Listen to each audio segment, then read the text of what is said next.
Skip the sugar crash. Let's sip something that calms, heals, and tastes like dessert. Start with 1 cup milk. Dairy. Plant-based.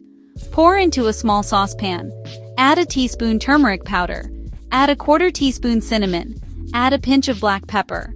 Black pepper boosts turmeric absorption. Toss in 1/2 teaspoon fresh ginger for digestion, or powdered ginger for digestion. Add a teaspoon of honey, or maple syrup for sweetness. Warm on low. Whisk until steaming but not boiling. About 2 minutes. Why this combo? Turmeric's curcumin is anti-inflammatory and antioxidant. Cinnamon helps regulate blood sugar. Ginger eases stomach and soreness. Black pepper increases curcumin uptake up to 2000%. Plus, the warm milk helps relax and improve sleep quality. Strain if you used fresh ginger. Pour into your favorite mug. Top with a sprinkle of cinnamon. Drink before bed, or anytime you need a calm, anti-inflammatory boost. Moderation is key.